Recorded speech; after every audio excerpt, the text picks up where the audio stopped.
I remember the exact moment I started falling. Not the fear, that came later, but the feeling of hands on my back. Firm hands. Determined hands. My sister's hands. The push wasn't hesitant or accidental. It was deliberate, forceful, final. And in that split second before gravity took over, I turned my head just enough to see her face. Kendra.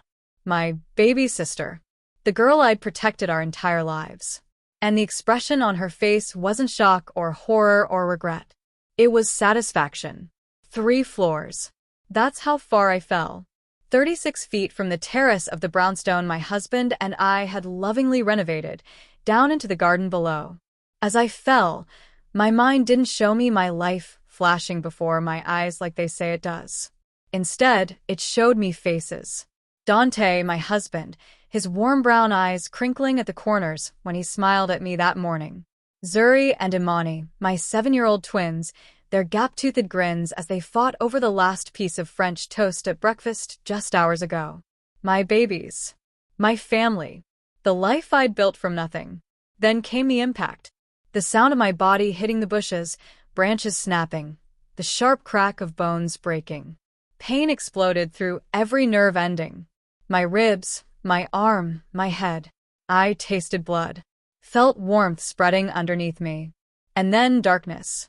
Complete and total darkness. But somehow, impossibly, I survived. And now you're probably asking yourself the same question I asked when I finally woke up in that hospital bed 3 days later. How? How did my own sister, the person I'd shared a childhood with, cried with, laughed with, become someone capable of murder? How did the girl who used to braid my hair and share secrets late into the night transform into the woman who pushed me off a 3rd-story terrace? That's what I'm going to tell you. Because this story, it didn't start with the fall. It started months before, with what I thought was kindness, with what I believed was love. And if you're still watching, if you want to know how jealousy can poison someone so completely that they're willing to kill their own flesh and blood, then stay with me. Because before we get to that terrace, before we get to that push, you need to understand who I was, who Kendra was, and how the perfect life I'd built became the very thing my sister wanted to destroy me for. My name is Amara Hayes. I'm 34 years old, and 6 months ago, I had everything I'd ever dreamed of. I own an interior design firm called Bloom and Canvas Designs, a company I built from the ground up after putting myself through design school while working 2 jobs. It wasn't handed to me. Nothing in my life was handed to me. Every single thing I had, I worked for, I earned, I fought for. I'm married to Dante Hayes, the most incredible man I've ever known. Dante's an architect, 36, with hands that can draft the most intricate building plans and still be gentle enough to braid our daughter's hair every morning. We met 10 years ago at a design conference in Manhattan. I was a struggling designer trying to make connections, and he was a young architect with big dreams. We bonded over terrible conference coffee and a shared vision of creating beautiful spaces where people could truly live, not just exist. Together, we bought a rundown brownstone in Brooklyn, a place everyone said was a money pit, a disaster waiting to happen. But we saw potential. We spent 3 years renovating it ourselves, working nights and weekends, learning as we went. Dante handled the structural elements, and I designed every interior detail. That house became our masterpiece. For stories of exposed brick, original hardwood floors we refinished by hand, a chef's kitchen with marble countertops, and a 3rd-floor terrace we built specifically so we could watch the sunset over the city. Our home. Our sanctuary. And then there are our daughters, Zuri and Imani. 7-year-old twins who are as different as night and day, but connected in that mysterious way twins are. Zuri is our artist, always covered in paint or marker, seeing the world in colors and shapes. Imani is our little scientist asking why about everything, taking apart toys just to figure out how they work. They're bright, creative, curious, and so full of love it sometimes makes my chest ache just looking at them. Our mornings were always my favorite time. Dante would wake up early to make his famous French toast, the one with cinnamon and vanilla that made the whole house smell like heaven. The girls would stumble into the kitchen in their mismatched pajamas, still sleepy but already arguing about something trivial. Who got to sit in which chair? Who got the bigger glass of orange juice? Silly little things that made us laugh. Dante would plate the French toast with fresh berries and powdered sugar, making funny faces with the fruit that had the girls giggling. And I'd sit there at our kitchen island, coffee in hand, just soaking it all in. This was everything I'd ever wanted. A family. A home. Love. Laughter. Peace. My business was thriving too. After years of taking on small residential projects, I'd finally landed a major contract with a luxury hotel chain to design their new Brooklyn location. It was the kind of project that could put Bloom and Canvas on the map, the kind of opportunity I'd been working toward for a decade. The contract alone was worth more than I'd made in the previous 2 years combined. I came from nothing, you have to understand that. My mother died when I was 12 and Kendra was 9. Ovarian cancer. It took her fast, 6 months from diagnosis to death. After that, it was just me, Kendra, and our father, Raymond. Dad did his best, but he was drowning in grief and medical debt. We moved from our comfortable suburban home to a small apartment. I learned to cook, to clean, to take care of Kendra while Dad worked double shifts. When I was 16 and Kendra was 13, Dad remarried. Patricia. She wasn't cruel, but she wasn't warm either. She had her own daughter from a previous marriage, and it was clear where her priorities lay.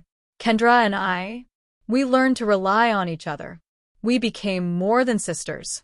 We were survival partners. I helped her with homework, braided her hair for school, saved my babysitting money to buy her the shoes she wanted for her birthday. When she cried about missing Mom, I held her. When she felt invisible in our new blended family, I made sure she knew I saw her. That bond?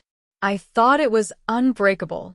So when Kendra called me 3 months ago, sobbing so hard I could barely understand her, of course I listened. Her marriage to Marcus was over. He'd been cheating for months with a coworker. The divorce was messy and public and humiliating. And as if that wasn't enough, she'd lost her marketing job the same week she found out about the affair. Her company was downsizing, and she was let go with barely any severance. I have nowhere to go, Amara, she'd cried into the phone. I'm losing the apartment. I can't afford it on my own. I have nothing. I am nothing. My heart broke for her. This was my baby sister, the girl I'd protected our whole lives. How could I not help her? Come stay with us, I told her without hesitation. We have plenty of room. Stay as long as you need to get back on your feet. Dante was supportive when I told him. Family is family, he said, wrapping his arms around me. She's been through hell. Of course, she should stay with us. Kendra moved in 6 weeks before the push. 6 weeks that I thought were about healing and sisterly bonding. 6 weeks that I didn't realize were actually about something much darker. At first, everything seemed fine. Better than fine, actually. Kendra was helpful and grateful. She'd make coffee in the mornings, offer to run errands, play with Zuri and Imani when I was working late. I want to earn my keep, she'd say with a smile. You guys are being so generous letting me stay here. We gave her the guest room on the 2nd floor, a beautiful space I designed with soft gray walls, crisp white linens, and a view of our garden. She said it was the nicest room she'd ever had. She cried when she first saw it, hugging me tight. Thank you, she whispered. Thank you for not giving up on me. But looking back now, I can see the moments I should have paid attention to. The comments that seemed innocent at the time, but carried an edge I was too trusting to notice. Like when she'd walk through our home, running her hands along the furniture, the artwork on the walls, the custom built-ins Dante had designed. Must be nice to have all this space, she'd say. Not this is beautiful, or you've done such a great job. Just must be nice. As if I'd been lucky instead of working my ass off for 15 years to afford it. Or the way she'd watch Dante when he came home from work.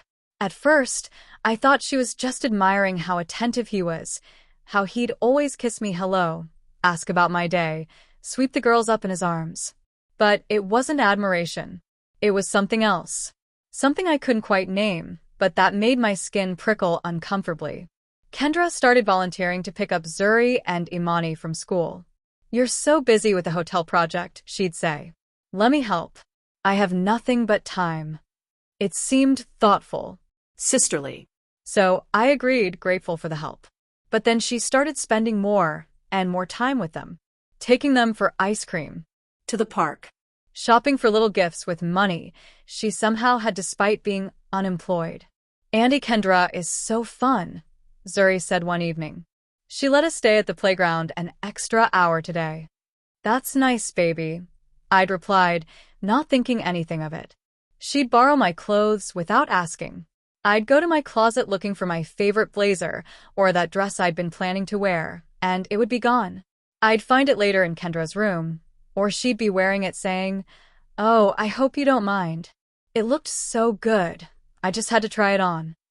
What was I supposed to say? She was my sister, going through a divorce, living in my house. How petty would I look getting upset over a borrowed dress? About 3 weeks in, Dante mentioned something to me. We were getting ready for bed, and he had this uncomfortable look on his face. "Your sister seems a bit intense lately," he said carefully. "Intense how?" I asked, already feeling defensive. "I don't know. Just intense. She asks a lot of questions about my work, about the projects I'm working on. She seems really interested in the details of our life." "She's probably just making conversation," I said. She's lonely, Dante. "She just lost everything. Cut her some slack." He nodded, but I could tell he wasn't fully convinced. "Yeah, you're right. I'm probably reading too much into it." But then one evening, about a month into her stay, I came home early from a client meeting. I walked upstairs to change out of my work clothes, and I found Kendra in our master bedroom, our private space. She was standing at my dresser, my jewelry box open in front of her.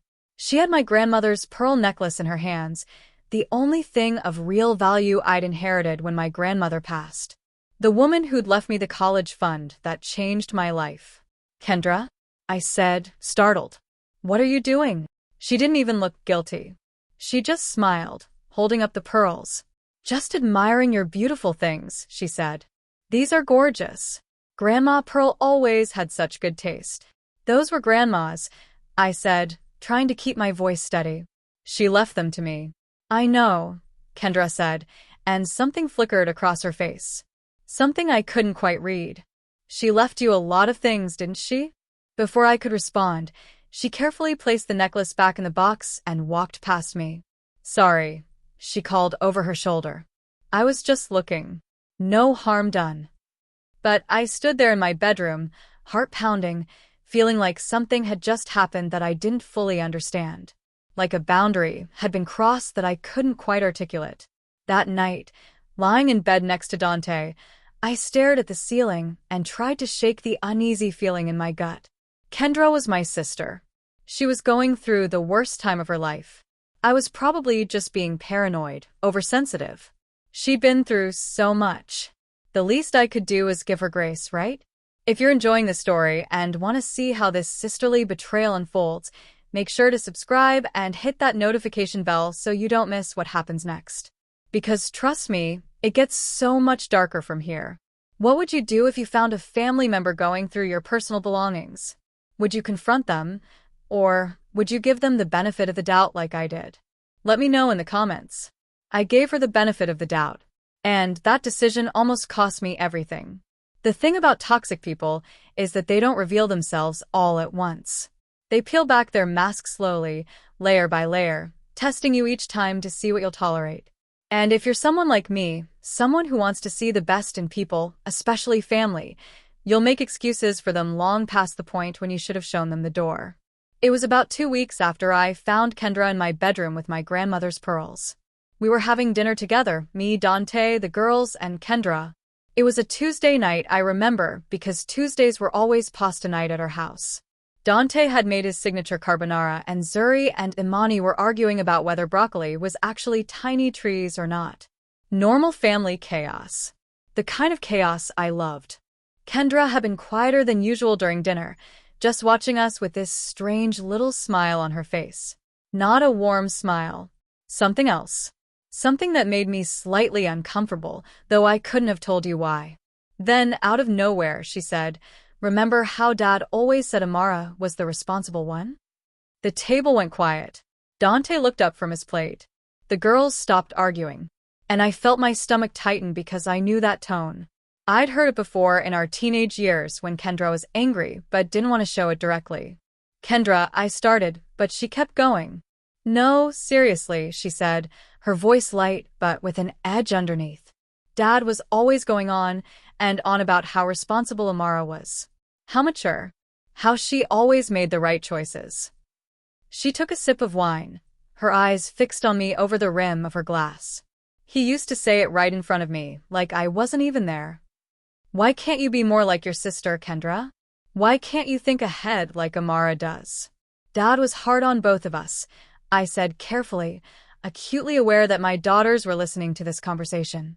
He was grieving Mom and didn't always know how to parent effectively. Was he, though? Kendra's smile didn't reach her eyes. Was he really hard on both of us? Because from where I sat, it seemed like you were the golden child who could do no wrong, and I was the screw-up who constantly disappointed him. Dante cleared his throat. Maybe we should talk about something else. The girls. But Kendra wasn't done. And then there was Grandma Pearl's college fund. Remember that, Amara? How Grandma left us both money for school. I knew exactly where this was going, and I didn't want to have this conversation. Not here. Not now. Not in front of my family. Kendra, we both got the same amount. $15,000 each. Grandma was very clear about that in her will. Yes, we got the same amount, Kendra agreed, her voice taking on a bitter quality now. But you used yours for school. You invested in your future. And she laughed, but it was an ugly sound. I bought a car. A stupid, flashy car that broke down 6 months later. And Dad never let me forget it. Neither did you, apparently. That's not fair, I said, feeling heat rise in my cheeks. I never threw that in your face. You made a choice, Kendra. We both did. I chose school because I knew it was my only way out of poverty. You chose differently. That's not my fault. Right, Kendra said, setting her wine glass down with a little too much force. It's never your fault, is it? Perfect Amara, who always makes the right choices. Who always thinks ahead. Who always... Okay, that's enough, Dante said firmly. His voice had that authoritative quality that came out when he needed to shut something down. Kendra, I understand you're going through a difficult time, but this is an appropriate dinner conversation, especially in front of the girls. Kendra looked at him, and something crossed her face. That darkness I'd seen before, but deeper now. More pronounced. For just a second, her mask slipped completely, and I saw something in her eyes that genuinely frightened me. Rage. Pure, undiluted rage. But then she blinked, and it was gone, replaced by tears. You're right, she said, her voice breaking. I'm sorry. I'm so sorry. I don't know what's wrong with me lately. Everything's such a mess, and I'm taking it out on you guys when you've been nothing but kind to me. She stood up abruptly, her chair scraping against the floor. Excuse me. I need to go to my room. She left the table, and we all sat there in uncomfortable silence. Zuri looked at me with worried eyes. Is Annie Kendra okay, Mommy? She's just sad, baby, I said, forcing a smile. She's going through a hard time, but she'll be okay. I wish I could tell you that was the moment I saw the truth. That was the moment I realized my sister wasn't just struggling, she was spiraling into something dark and dangerous. But I didn't see it. I made excuses for her. I told myself she was hurting, grieving her marriage, processing her failures. I told myself I needed to be patient, to be understanding, to be the supportive big sister I'd always been. I told myself a lot of things that weren't true. Later that night, after I'd put the girls to bed and cleaned up the kitchen, my phone rang. It was Shanice, my best friend since design school. Shanice didn't call unless it was important. We mostly texted, so I answered immediately. Girl, she said without preamble, why is your sister posting photos on Instagram like those are her kids? My stomach dropped. What are you talking about? Check her Instagram right now. I'm serious, Amara. Check it. I pulled up Kendra's profile on my phone, and my blood ran cold. She'd posted multiple photos from our home. Photos of her with Zuri and Imani at the park. In our kitchen. In our living room. Close-up shots where she had her arms around my daughters, all of them smiling at the camera like they were a family unit. But it was the captions that really got me. Under a photo of her and the girls baking cookies. My favorite little helpers. These sweet faces make every day brighter. Under a photo of her in our kitchen, wearing my apron. Home is where the heart is. Under a photo of her and the girls reading on our couch, bedtime stories with my girls. This is what matters. My girls. She called them my girls. Not my nieces. Not these cuties. My girls. And the photos themselves, they were cropped carefully to exclude me and Dante. In one shot, I could see the edge of Dante's shoulder, but Kendra had positioned herself right in the center of the frame, between the twins, like she was their mother. Amara? Shanice's voice came through the phone. You still there? Yeah, I said, my voice sounding distant to my own ears. I'm here. That's not normal, girl. That's weird. Like, really weird. Why is she posting like that? I don't know, I admitted. I don't know what she's doing. You need to talk to her about this. Set some boundaries. Because from the outside looking in, this looks obsessive. Like she's trying to pretend she has your life. She's just going through a divorce, I said, but even as I said it, I knew it sounded weak. She's probably just trying to feel connected to something positive. By pretending your kids are hers? Shanice's voice was sharp now. Amara, listen to yourself. You're making excuses for behavior that isn't okay. This isn't about her divorce. This is about something else. Something that should worry you. We talked for a few more minutes, but I couldn't focus on what Shanice was saying. My mind was spinning, looking at those photos over and over again. The way Kendra smiled in them. Not the sad, broken woman who'd cried at our dinner table an hour ago, but someone else. Someone confident. Someone happy. Someone who looked like she belonged in my life more than I did. I didn't confront her about the posts that night. I told myself I'd bring it up the next day, when I'd had time to think about how to approach it. I didn't want to upset her more. I didn't want to seem jealous or petty. I didn't want to be the bad guy. God, I was so stupid. That same week, Dante came to me with concerns of his own. It was late at night, and we were in our bedroom, getting ready for bed. I was at my vanity, taking off my makeup, when I noticed in the mirror that Dante was just standing there, staring at nothing, with this troubled expression on his face. What's wrong? I asked, turning to face him. He hesitated, running his hand over his close-cropped hair the way he always did when he was uncomfortable. Baby, I need to tell you something, and I don't want you to take it the wrong way. My heart started beating faster. In 10 years of marriage, Dante had never started a conversation like that. Okay, I said slowly. What is it? It's about Kendra, he said, and I felt my shoulders tense immediately. I don't know how to say this without sounding like an asshole, but she's been making me uncomfortable. Uncomfortable how? Dante sat down on the edge of our bed, his hands clasped between his knees. She asks a lot of questions about my work. Like, really specific questions. About the projects I'm working on, the clients I'm meeting with, how much the firm bills for different services. At first, I thought maybe she was just curious, or maybe trying to make conversation because she's home all day with nothing to do. But it's gotten more intense. What do you mean, intense? Last Tuesday, I came home early because my afternoon meeting got canceled. I went in my office to grab some files, and Kendra was in there, just sitting at my desk, going through the papers I'd left out. I felt my stomach clench. What did she say when you found her? She jumped up, all apologetic, saying she was looking for printer paper for her resume. But Amara, the printer paper is in the hall closet. She's used the printer before. She knows where we keep the supplies. And she wasn't near the printer. She was at my desk, with my project files spread out in front of her. Maybe she really was confused. That's not all, Dante interrupted gently. She's been making comments. Little things that seem innocent on the surface but feel wrong.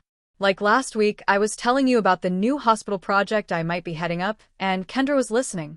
Later, when you were upstairs helping the girls with homework, she came into the kitchen where I was cleaning up and said, "Amara's so lucky she found you.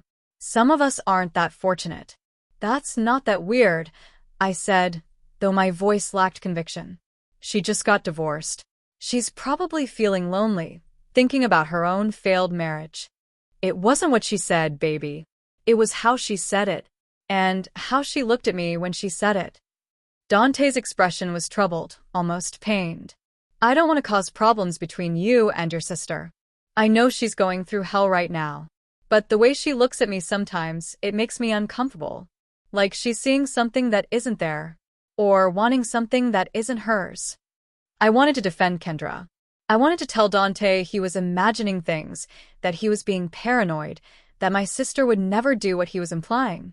But I couldn't, because I'd seen those looks too. I'd just been pretending I hadn't. "I'll talk to her," I said finally. "I'll set some boundaries. Maybe she's just lonely and doesn't realize she's crossing lines." Dante nodded, but he didn't look relieved.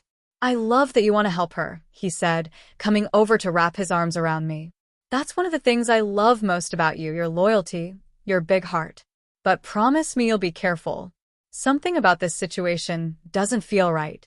"I promise," I told him, leaning into his embrace. But even as I said it, I was already planning how to approach Kendra in a way that wouldn't hurt her feelings, wouldn't make her feel attacked, wouldn't make things worse. I should have been planning how to protect my family. Instead, I was worried about protecting her. The next evening, I decided to talk to Kendra. I'd rehearsed what I was going to say all day. I was going to be gentle but firm, loving but clear. I was going to set boundaries about the social media posts, about spending time with Dante, about going through our private spaces. I was going to do it with compassion, acknowledging her pain while also protecting my family. I found her in the living room, curled up on the couch with a glass of wine, scrolling through her phone. "Hey," I said, sitting down next to her. "Can we talk?" She looked up at me, and I saw something flicker in her eyes. Wariness. Like she knew what was coming. "Of course," she said, setting her phone down. "What's up?" "I wanted to talk to you about a few things that have been bothering me," I started, trying to keep my voice calm and non-accusatory. "I saw some posts on your Instagram, pictures of you with the girls, and the captions felt a little off. Calling them my girls, posting from our home like it's yours. I'm not trying to attack you, but it made me uncomfortable." Kendra's face immediately crumpled. Tears welled up in her eyes, spilling down her cheeks before I'd even finished my second sentence. "Oh my God," she said, her voice breaking. "Oh my God, Amara. I'm so sorry. I didn't even think about how that would look. I've lost everything. Everything. My marriage, my job, my home, my identity. And being here with you and the girls, it's been the only bright spot in my life. The only thing keeping me from completely falling apart." "Kendra." "No, let me finish," she said, wiping at her tears. "I know I've been struggling. I know I haven't been myself. But I didn't realize I was making you uncomfortable. I didn't realize I was crossing boundaries. The last thing I want to do is cause problems for you after everything you've done for me." The guilt hit me like a physical blow. Here was my sister, devastated and sobbing, and I was making her feel worse. "I'm not trying to make you feel bad," I said quickly. "I just think we need to establish some boundaries, so everyone's comfortable." "What other boundaries have I crossed?" she asked, and there was something in her voice now. Something sharper underneath the tears. "The social media posts, what else?" I hesitated. "Well, Dante mentioned that you've been in his office, and you've been asking a lot of questions about his work." "I was looking for printer paper," Kendra said, her voice rising. "I told him that. Is he saying I was lying? Is your husband calling me a liar?" No, that's not what I'm saying. And I was asking about his work because I'm interested. Because I'm trying to have conversations, trying to feel like a human being instead of a burden. I didn't realize that was a crime." "You're not a burden," I said, feeling the conversation slipping away from me, becoming something I hadn't intended. "Nobody said you were a burden." Then what is this? Kendra demanded, standing up now, her tears still flowing but her voice getting stronger. What is this conversation really about, Amara? Are you asking me to leave? Because if you want me gone, just say it. Don't dress it up as setting boundaries. Just tell me you don't want me here. That's not what I'm saying, I insisted, standing up too. I'm just asking you to be mindful. Of what? Of the fact that I've lost everything and you have everything?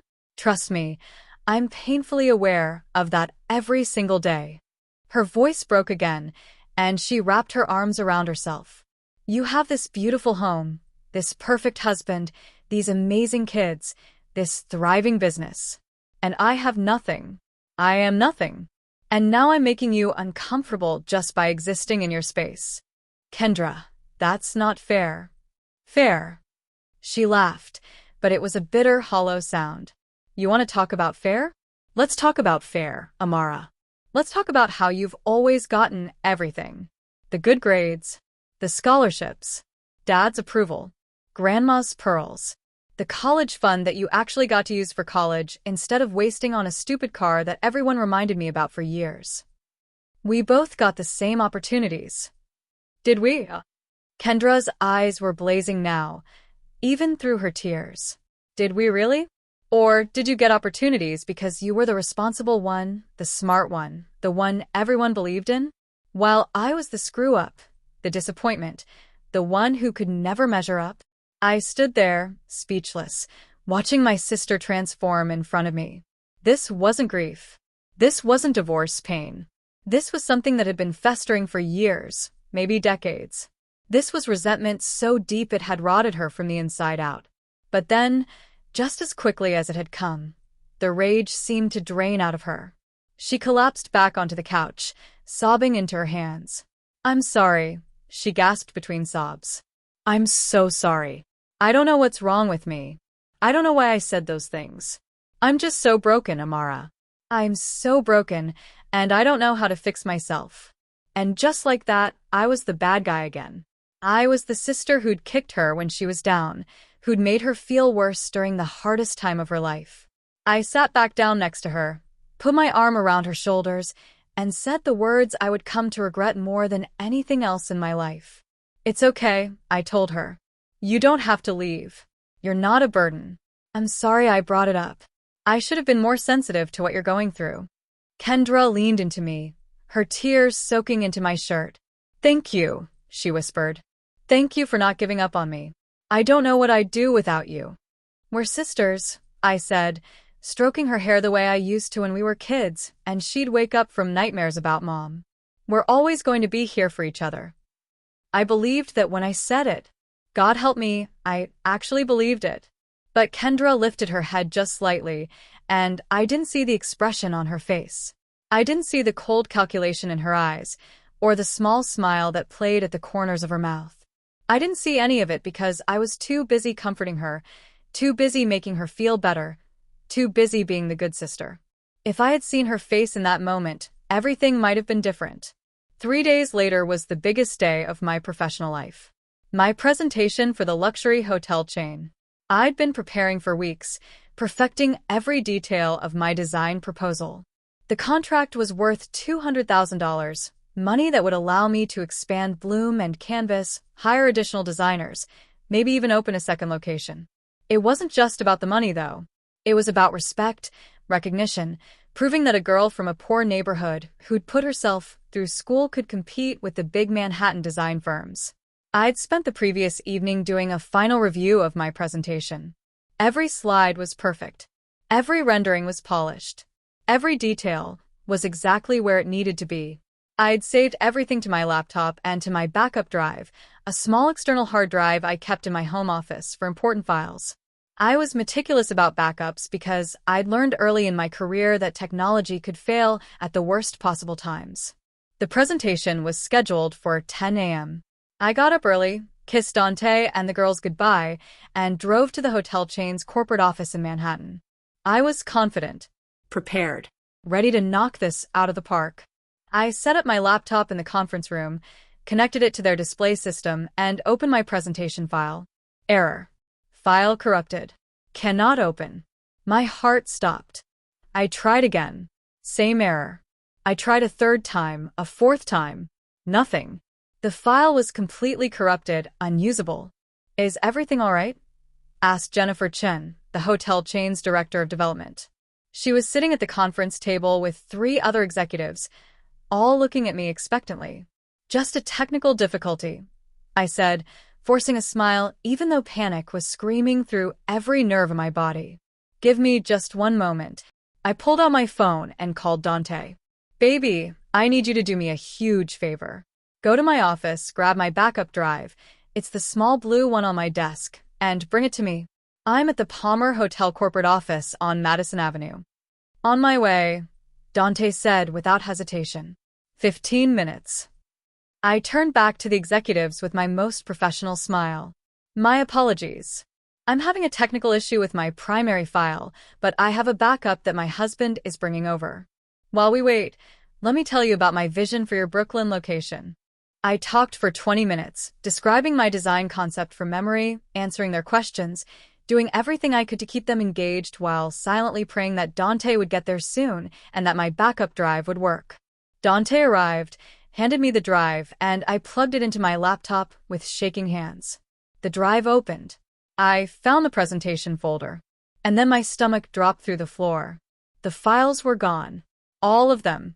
The entire folder that should have contained my presentation, my renderings, my mood boards, my specifications, everything was deleted.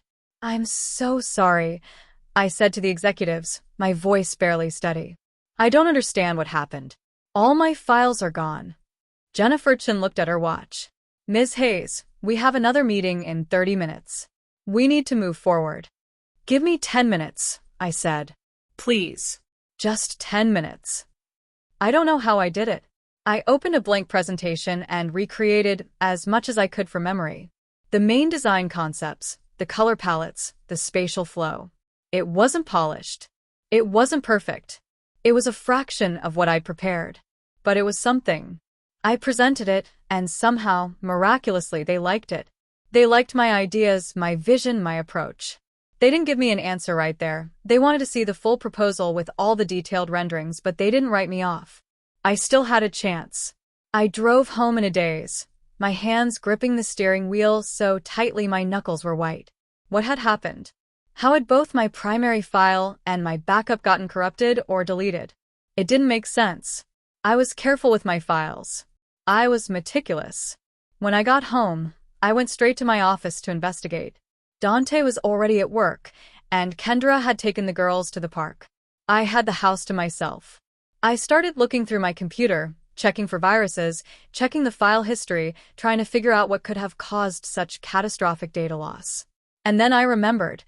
I'd been looking for my favorite silk scarf the day before, the burgundy one I wanted to wear to the presentation. I checked my closet, the laundry room, everywhere I could think of, including Kendra's room. I walked down the hall to the guest room. The door was closed. I knocked, even though I knew Kendra wasn't home, and then I opened it. The room was neat, the bed made perfectly. Kendra had always been tidy, but there, on her desk, was my burgundy scarf, and next to it was my blue backup drive. My backup drive. In her room. I picked it up with trembling hands and brought it back to my office. I plugged it into my computer and opened the file history. The files hadn't been corrupted. They'd been deliberately deleted. And the deletion had happened at 2:30 in the morning, 2 days ago. The timestamp was clear. I'd been asleep at 2:30 in the morning. Dante had been asleep. The girls had been asleep. The only person awake in the house had been Kendra. I'd heard her moving around that night. She told me the next morning that she'd had insomnia, that she'd stayed up watching television. But she hadn't been watching television. She'd been in my office, deleting my files. She'd deliberately sabotaged the most important presentation of my career. I sat there, staring at the drive, my mind reeling. This couldn't be real. This couldn't be happening. Kendra wouldn't do this. She couldn't. She was my sister. She was struggling, grieving, maybe acting out in small ways, but this was malicious. This was calculated. This was meant to hurt me. I heard the front door open. Kendra's voice calling out, "We're home." The girls had so much fun at the park. I walked downstairs, the backup drive in my hand. Zuri and Imani ran up to hug me, chattering about the swings and the ducks they'd fed. I hugged them back automatically, my eyes on Kendra. "Can you two go play in your room for a bit?" I said to the girls. "Mommy needs to talk to Annie, Kendra." They ran off, and I held up the drive.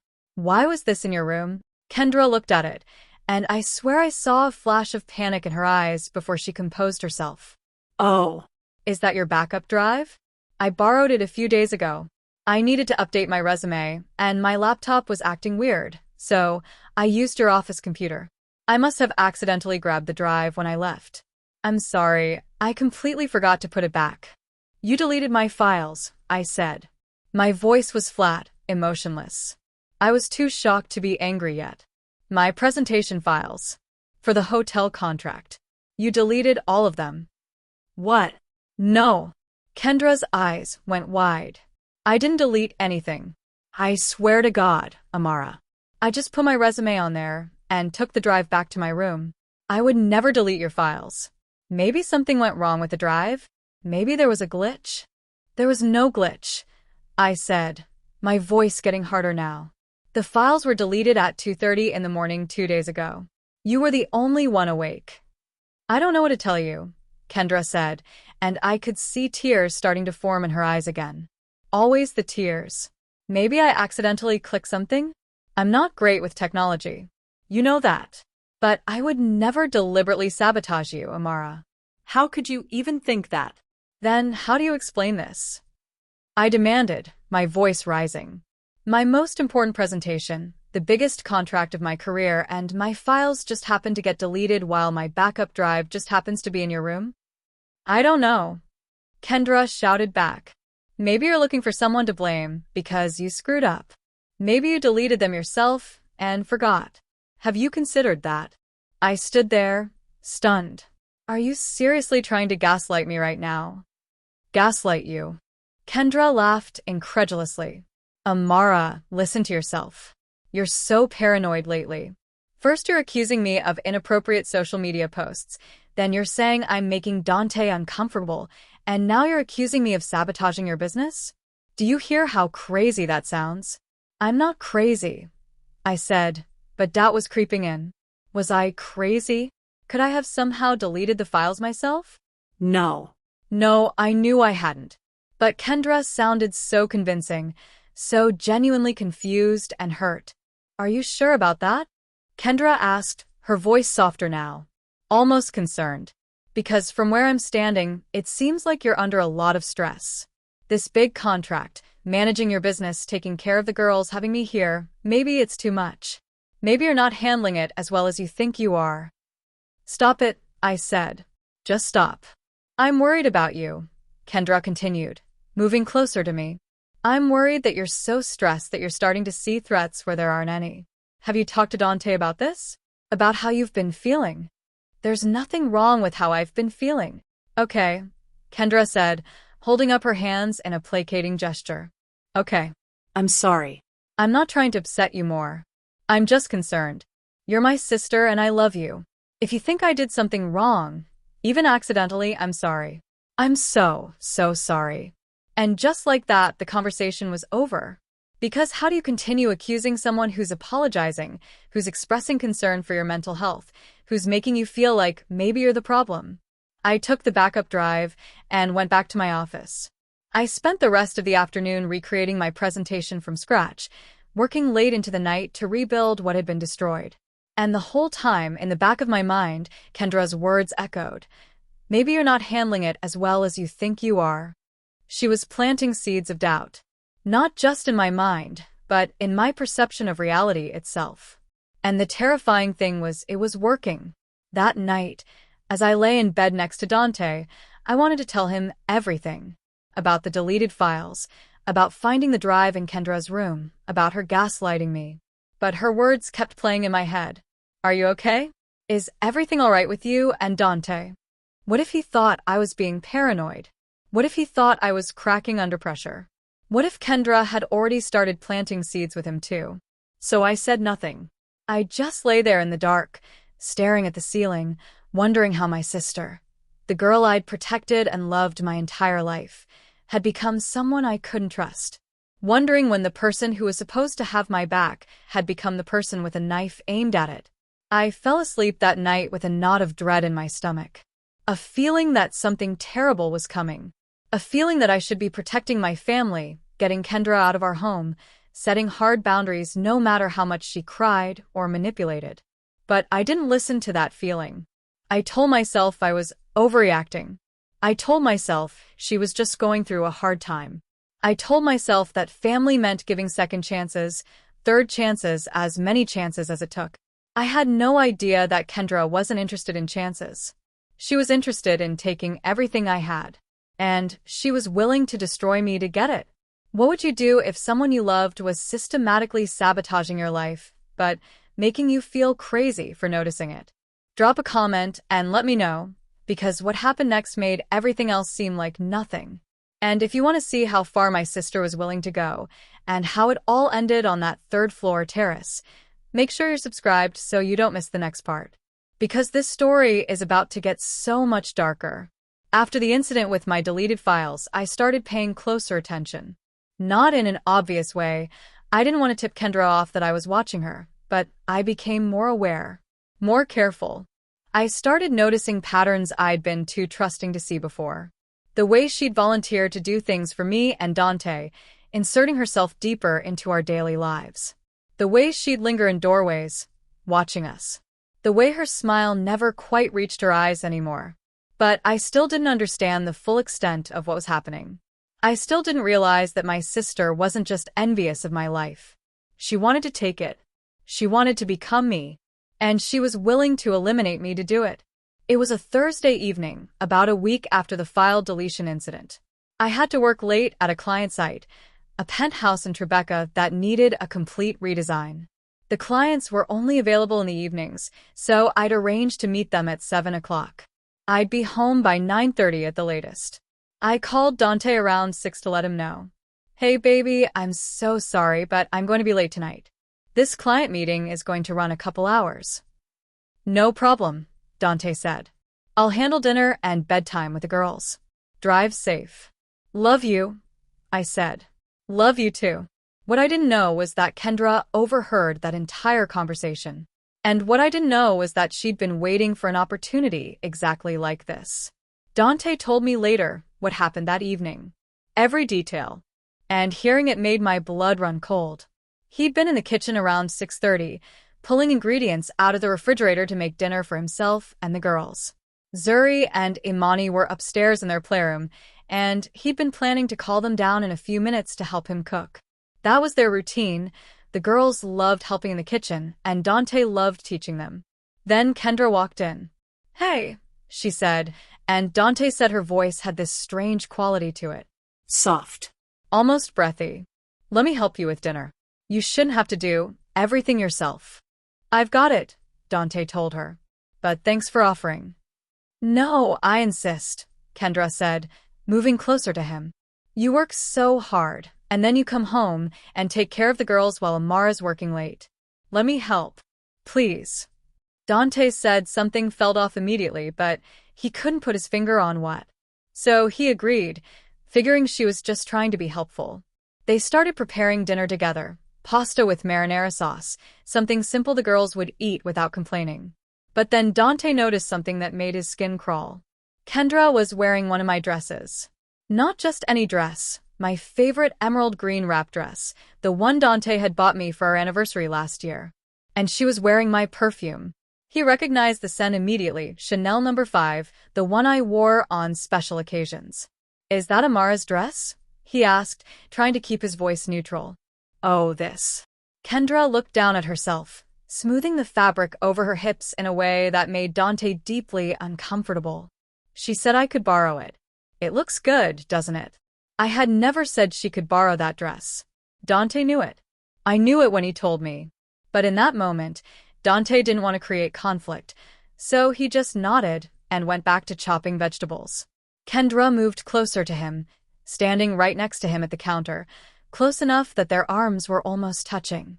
You know, she said, her voice taking on that soft, intimate quality again. I've been watching you and Amara together. The way you are with each other. It's beautiful. Thanks, Dante said, moving slightly away from her, creating space. She moved closer again. Marcus never looked at me the way you look at Amara. He never touched me gently, never asked about my day like he actually cared about the answer. I used to wonder what it would be like to have someone love me like that. I'm sorry your marriage didn't work out, Dante said, his discomfort growing. But you'll find someone who appreciates you. Will I? Kendra asked, and then she did something that made Dante's blood run cold.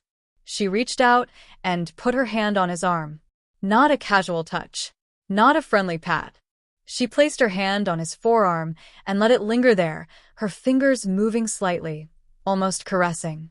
Dante stepped back immediately, pulling his arm away. Kendra, don't. Don't what? She asked, and Dante said her eyes had this strange intensity, this desperation that scared him. Don't admit that I'm lonely. Don't admit that being here, watching you and Amara, makes me realize what I'm missing. Kendra, I need you to stop right now, Dante said firmly. This is inappropriate. I'm married to your sister. I love your sister. Whatever you're feeling, you need to deal with it, but not like this. For a moment, Dante said Kendra's face went completely blank, like a mask had dropped, and underneath it was something cold and angry. But then, just as quickly, her face crumpled and tears started streaming down her cheeks. Oh God, she sobbed, covering her face with her hands. Oh God, I'm so sorry. I don't know what's wrong with me. I'm so lonely, Dante. I'm so lonely, and you and Amara have this perfect love, and I just wanted to feel that for a moment. I just wanted to know what it felt like to be wanted, to be seen, to be loved. She was crying so hard she was shaking. And Dante, being the good man he is, felt terrible. But he also knew this wasn't okay. I understand you're going through a difficult time, he said, his voice gentle but firm. But this can't happen again. Ever. Do you understand? Kendra nodded, still crying. I understand. I'm so sorry. Please don't tell Amara. She's been so good to me, and this will just hurt her. Please. Dante didn't promise anything. He just told her to go to her room, that he'd finish making dinner himself. And Kendra left, still crying, still apologizing. When I got home that night around 9:30, exhausted from my client meeting, Dante was waiting up for me. The girls were in bed, the house was quiet, and he had that look on his face that I'd come to recognize over 10 years of marriage. The look that said we needed to talk about something serious. What's wrong? I asked immediately, dropping my bag by the door. We need to talk about your sister, Dante said, and then he told me everything. Every detail of what had happened that evening. The dress, the perfume, the touching, the intimate conversation. All of it. I listened in growing horror, feeling like the ground was dropping out from under me. Because this wasn't a misunderstanding. This wasn't Kendra being lonely and making a mistake. This was calculated. This was predatory. She'd waited until I was gone, dressed herself up in my clothes, doused herself in my perfume, and made a move on my husband. She tried to seduce you, I said, my voice hollow. I don't know if I'd call it that, Dante said carefully. But yeah, it felt like she was testing boundaries, seeing how I'd react. In my dress, I said, feeling sick, wearing my perfume, trying to be me. Baby, I shut it down immediately, Dante assured me, taking my hands in his. I would never. I know, I interrupted. I know you wouldn't. This isn't about you. This is about her. This is about what she's trying to do. And that's when it all clicked into place. The social media posts where she positioned herself as the mother of my children. The comments about my life, my marriage, my home. The way she watched Dante. The deleted files that sabotaged my career. This wasn't random jealousy or the actions of someone going through a divorce. This was systematic. This was a plan. She wanted my life, and she was trying to take it piece by piece. She needs to leave, I said, my voice shaking but determined. Tomorrow. I'm telling her tomorrow that she has to go. I don't care where, I don't care how much she cries, I don't care what sob story she tells me. She's dangerous, Dante. I see that now. She's actually dangerous. Dante nodded, relief clear on his face. I think that's the right call. I'll support you, however you need me to. I'll tell her tomorrow, I said again, more to convince myself than him. After the girls' birthday party. I don't want to ruin their day. But after the party, she's gone. Tomorrow was Friday, Zuri and Imani's 7th birthday party. We'd been planning it for weeks. A backyard celebration with their friends from school, family, our close friends. Bounce house, face painting, all the things 7-year-olds love. I'd made the decision that I wouldn't let Kendra ruin this day for my daughters. I'd get through the party, and then I'd have the conversation I should have had weeks ago. But I should have told her that night. I should have woken her up right then and told her to pack her bags. Because giving Kendra one more day in my home, one more day near my family, was the biggest mistake of my life. The next morning, I woke up with a knot of anxiety in my stomach. The party started at noon, and I threw myself into preparations, setting up tables in the backyard, arranging the catering, inflating balloons, making sure every detail was perfect. Dante helped, and we worked in tense silence, both of us hyper-aware of Kendra moving around the house. Kendra acted like nothing had happened the night before. She was cheerful, helpful, offering to assist with party setup. This is going to be so special for the girls, she said with a bright smile. 7 is such a fun age. I barely looked at her. I couldn't trust myself to speak to her without losing control, so I just nodded and kept working. By noon, our backyard was filled with people. Zuri and Imani's friends from school, their parents, my friend Shanice and her husband, Dante's brother Marcus and his family, a few neighbors. About 30 people total, all gathered to celebrate my beautiful daughters. And Kendra was everywhere. She wasn't just helping. She was acting like she was the co-host of this party, like she was another parent. She was greeting guests at the gate, showing kids where the bounce house was, organizing games. And people who didn't know our family, well, were treating her like she belonged there in that role. I was standing by the food table, arranging fruit skewers, when Shanice appeared at my elbow. Her expression was troubled. "Girl, we need to talk," she said in a low voice. "What's wrong? Why is your sister introducing herself to people as Auntie Kendra, who helps raise the girls?" Shanice asked, her eyes serious. "I just heard her tell someone that. Not I'm their aunt. Not I'm visiting. She said she helps raise them. Like she's a co-parent." My hands froze on the fruit skewers. She said what? She's telling people she helps raise Zuri and Imani. And Amara. The way she's acting at this party? It's not normal aunt behavior. She's acting like this is her party, her kids, her family. I looked across the yard and saw Kendra crouched down next to Zuri and Imani, showing them something on her phone. All 3 of them were huddled together, giggling about something. And the way Kendra looked at my daughters, it wasn't the way an aunt looks at her nieces. It was possessive. Obsessive. "I'm handling it," I told Shanice. "After today, she's leaving." "Good," Shanice said firmly. "Because this is beyond weird now. This is concerning."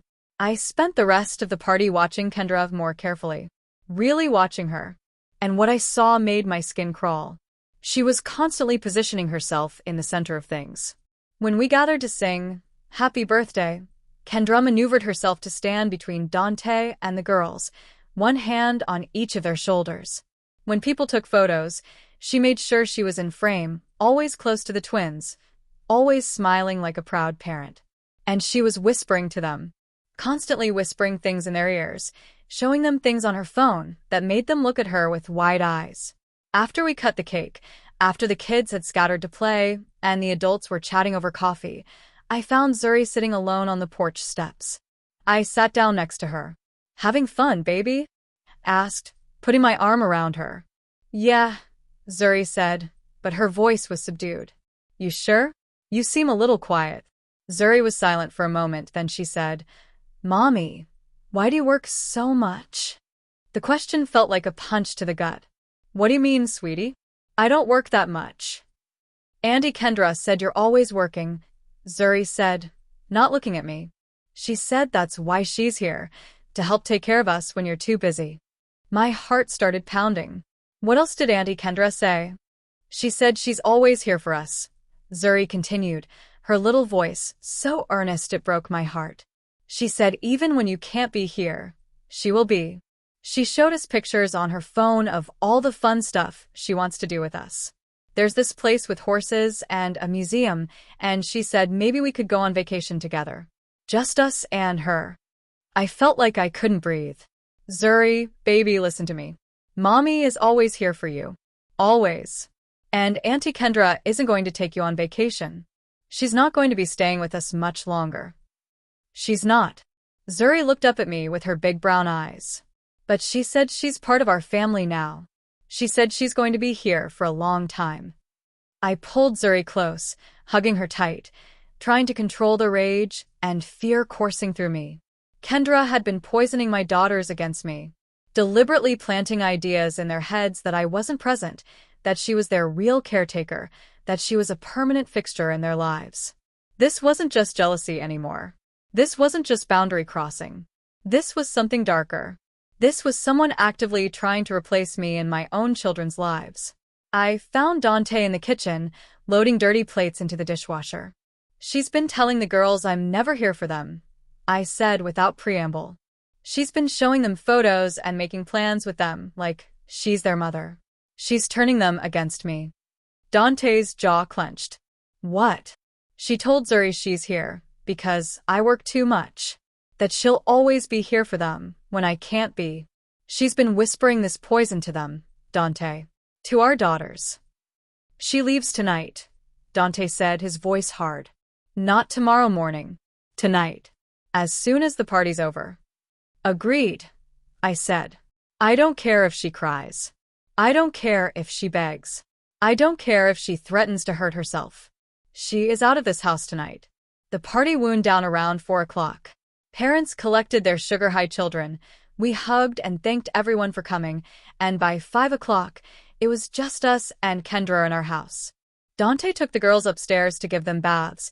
They were covered in cake frosting and face paint. And I started cleaning up the backyard, gathering paper plates and deflating balloons, preparing myself for the conversation I needed to have with Kendra. But then I realized I couldn't find my phone.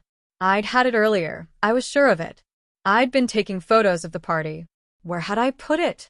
I checked the kitchen counters, the food tables we'd set up outside, my bedroom. Nothing.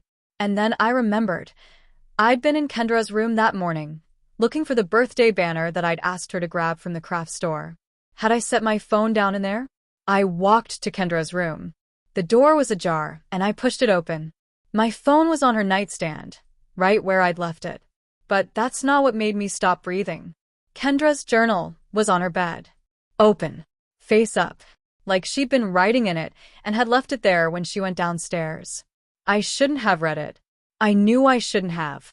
But my feet carried me forward anyway, and my eyes fell to the page, and what I read there made my blood turn to ice. The entry was dated today. This morning. Dante smiled at me today. A real smile, not the polite ones he gives me when Amara's around. He sees me. He must see that I'm better for him than she is. Younger, more attentive, more appreciative. Amara takes him for granted. She takes everything for granted. My hands were shaking as I flipped back through the pages. Entry after entry, each one more disturbing than the last. The girls love me more than her. They tell me everything now. They come to me first when they're upset or excited. Imani told me today that she wishes I was her mommy. She didn't mean it. She's only 7, but part of her does wish it. I can tell. She doesn't deserve this life. She doesn't deserve any of it. She took everything from me. Dad loved her more. Everyone saw it, but pretended they didn't. Grandma gave her more. The pearls, the bigger portion of the college fund, her approval. Now she has the perfect husband, the perfect kids, the perfect house, the perfect career. It should have been mine. All of it should have been mine. My vision was blurring. I couldn't tell if it was from tears or rage or terror. I kept reading. She walks around like she built this life with her own 2 hands, like she earned it. But she didn't earn it. She stole it. She stole the life that was meant for me. Every time something good was supposed to be mine, she took it. Even when we were kids. Even when Mom was dying, Amara was the brave one, the strong one. I was just the baby who couldn't handle it. That's what everyone said. That's what everyone always says. What if Amara wasn't here anymore? The thought keeps coming back to me. What if she just wasn't here? Would Dante turn to me for comfort? Would the girls finally see me as their mother? Would this house, this life, finally be mine the way it was always supposed to be? My legs felt weak. I sat down on Kendra's bed, the journal in my trembling hands. This wasn't jealousy. This was delusion. This was dangerous mental illness. My sister genuinely believed that my life had been stolen from her, that it rightfully belonged to her, and she was fantasizing about me being gone. I flipped to the last entry, the one she'd written that morning before the party. Tomorrow. I'll find a way tomorrow. After the party, when everyone's gone and the house is quiet. I'll find a way to make it stop. To make her stop taking everything from me. She won't leave me alone. She won't let me have even this. So I have to make a choice. Her or me. This life can only have one of us in it. And I've decided it's going to be me. Tomorrow. But tomorrow was today. Tonight. She was planning something for tonight. My heart was racing so fast I thought it might explode out of my chest. I needed to get out of this room. I needed to find Dante. I needed to call the police. I needed. You weren't supposed to see that. Kendra's voice came from the doorway, and I looked up to see her standing there. She wasn't crying this time. She wasn't playing the victim. Her face was completely calm.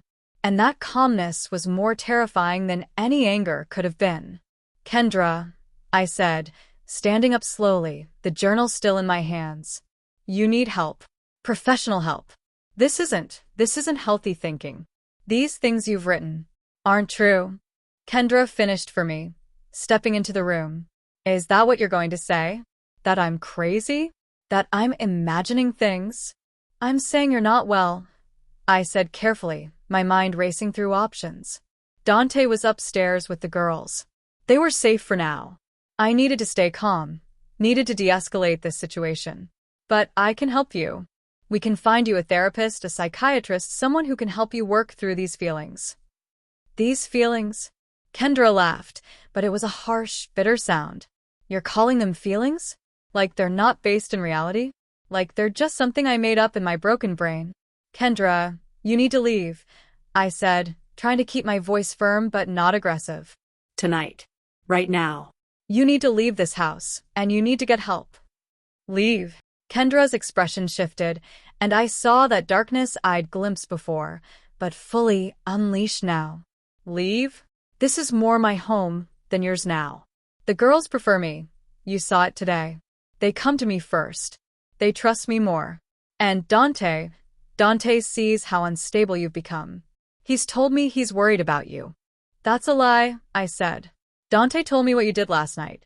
How you tried to touch him, tried to seduce him. He told me everything. Did he? Kendra smiled, and it was the coldest smile I'd ever seen. Or, did you imagine that conversation? Are you sure it even happened, Amara? Are you sure about any of this? Because from where I'm standing, you seem very paranoid. Very unstable. Maybe you deleted your own files and blamed me. Maybe you're so stressed you're having some kind of breakdown.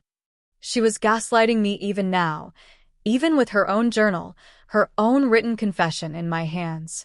And the scary thing was I could see how it might work. How someone hearing her version of events might believe her over me.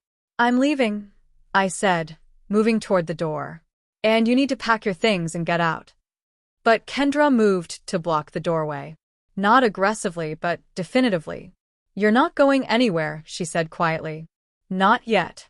We need to finish this conversation. Get out of my way, Kendra. No. My heart was pounding so hard I could hear it in my ears. Move. Now. Make me, Kendra said, and there was something in her eyes now that was beyond reason, beyond sanity. This was the person who'd written about wanting me gone. This was the person who'd been planning something for tonight. I tried to push past her, but she grabbed my arm. Hard.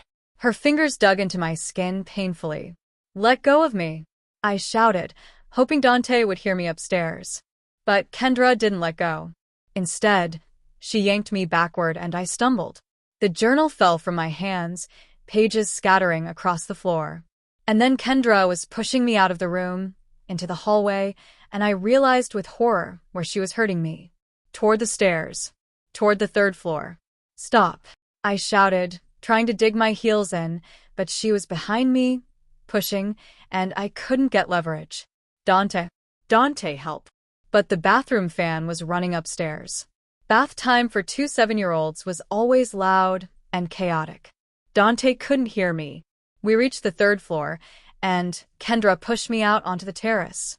The terrace that Dante and I had built together, with its glass railings and its beautiful view of our garden. The terrace that was 3 floors up, 36 feet above the ground. I spun around to face her. We were both breathing hard. The sun was setting, casting long shadows across the terrace. "Kendra, please," I said, my voice shaking. "I'm your sister. I love you, but you're not well. Let me help you." "You're not my sister," Kendra said, and her voice was eerily calm now. "You're the thief who stole my life. Every single time something good was supposed to be mine, you took it. Every time." "I never took anything from you," I said desperately. "We had the same opportunities, the same lies." Kendra screamed, and the sudden volume made me jump. "You were prettier. You were smarter. You were better. Everyone always chose you. Mom loved you more before she died. I was too young, too needy, too much for her when she was sick. Dad loved you more after she died. You were the responsible one, the one he could count on. Grandma loved you more. She gave you her pearls, her approval, her blessing. Everyone always chose you, Amara. Everyone. Even our own father." "That's not true," I said, tears streaming down my face now. "Dad loved us both." "He tolerated me," Kendra shouted. "He loved you. There's a difference. And now you have everything. Everything that should have been mine. The perfect husband who looks at you like you hung the moon. The perfect children who are smart and beautiful and kind. The perfect career. The perfect house. The perfect life. And what do I have? Nothing. A failed marriage. No job. No home. No future. Nothing." "You can build a life," I said, trying to reach whatever part of my sister was still in there. "It's not too late. You're only 31. You can start over. Build something new." "I don't want something new," Kendra screamed. "I want what you have. I want what was supposed to be mine. And the only way I can have it is if you're not here anymore." She moved toward me, and I backed up until my back hit the glass railing. There was nowhere left to go. "Kendra, don't do this," I pleaded. "Please." "Think about Zuri and Imani. They need their mother. They need me. They need a mother who's actually present," Kendra said, still advancing. "A mother who puts them first. A mother like me." "You're not their mother," I shouted. "You're sick, Kendra. You're delusional. They're my daughters. Mine and Dante's. And nothing you do will ever change that." Something shifted in Kendra's expression. The last bit of humanity, of the sister I'd known, disappeared completely. What was left was something I didn't recognize. Something cold and determined and absolutely committed to what it was about to do. "You're right," she said quietly. "Nothing will change that. But if you're not here, I'll be the next best thing. I'll be the one who comforts Dante in his grief. I'll be the one who helps raise your daughters. I'll slip into your life so smoothly, so naturally, that eventually, everyone will forget it was ever yours to begin with." And then she rushed at me. I tried to move, tried to dodge, but there was nowhere to go.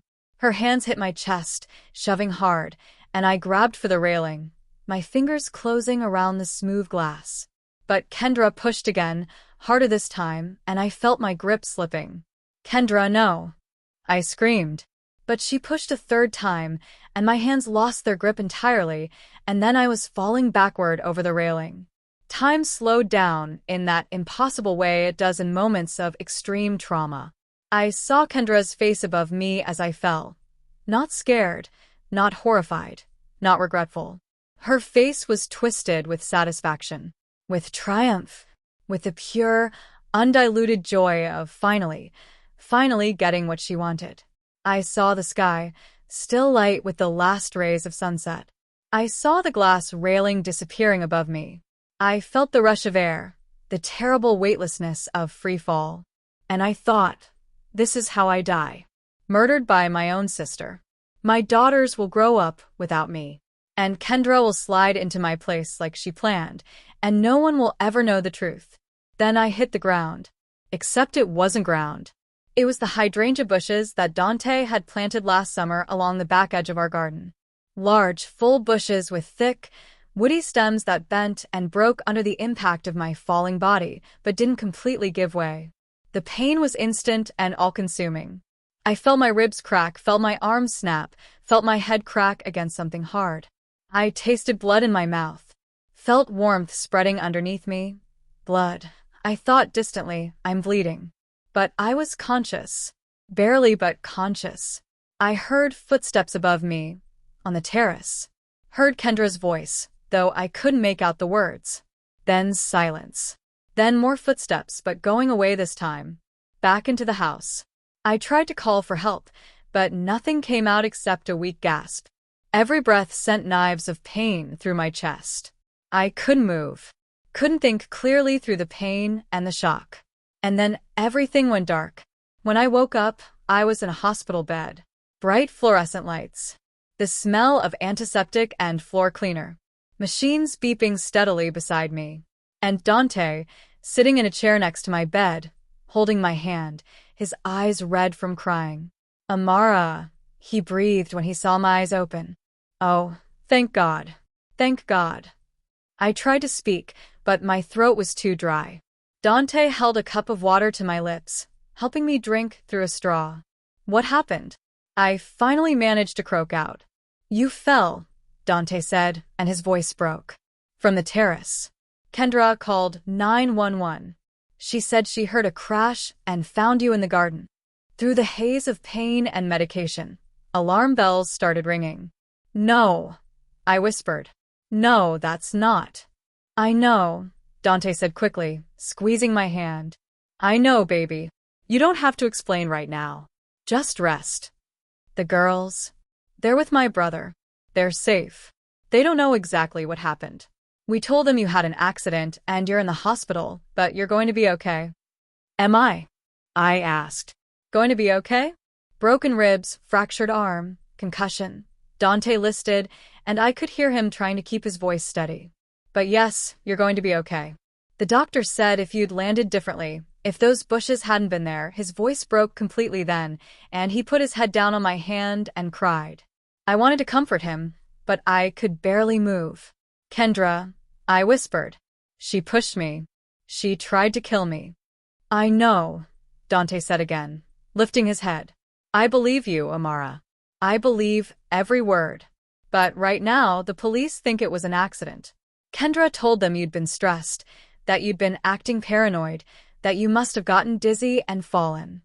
The journal, I said urgently, remembering. Her journal. She wrote everything in her journal. Where is it? Dante's expression darkened. Gone. I went back to look for it after the ambulance took you away.